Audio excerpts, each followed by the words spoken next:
रवींद्र भांबरे। मी सामाजिक न्याय जळगाव जिल्हा सामाजिक न्यायाची जिल्हा अध्यक्ष आहे आणि मी आमदारकीसाठी इच्छुक उमेदवार म्हणून अर्ज दाखल केला आहे। माझं विजन हेच आहे की भुसावळचे महत्त्वाचा मुद्दा म्हणजे रस्ते।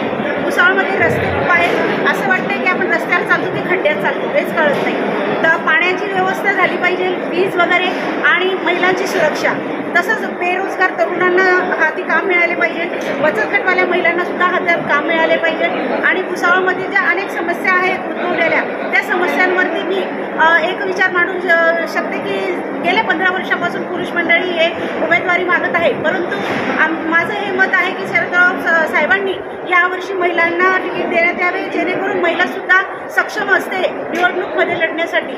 तर आमच्या महिलांसाठी जे काही कानून कायदे आहेत ते कडक केले पाहिजे। आजकालची स्त्री ही सुरक्षित नाही आहे, लहान मुली म्हणा वयोवृद्ध स्त्री म्हणा या स्त्रियासुद्धा सुरक्षित नाही आहे। याच्यासाठी कानून कायदा हा सुद्धा तीव्र गतीने कडक कायदा केला पाहिजे।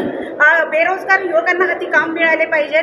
त्याचप्रमाणे आपल्या इथे MIDC आहेत, MIDC असून सुद्धा बेरोजगार तरुण इकडे तिकडे भटकत असतात। नुसती लाडकी बहीण योजना आणि भाऊ योजना ही काढून काही उपयोग होणार नाहीये। त्यांना कायमचं महाराष्ट्र शासनामध्ये ज्या काही नोकऱ्या वगैरे पदे रिक्त आहेत, रेल्वे म्हणावं, नगरपालिका म्हणावं, हॉस्पिटल म्हणावं, इथे रिक्त जागेवरती युवकांना हा रोजगार मिळाला पाहिजे।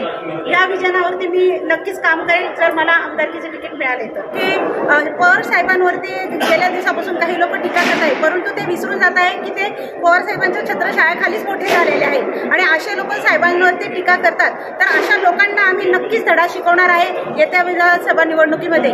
तर माझा सर्व जनमानसाला एकच सांगणं आहे की शरद पवार साहेब हे लहान मोठ्या गटातील लोकांना जातपातीचं राजकारण न करता समाजात एकोपा निर्माण व्हावी या दृष्टीनेच हे काम करीत असतात। म्हणून अशा लोकांना आम्ही नक्कीच धडा शिकवू या येणाऱ्या निवडणुकीमध्ये।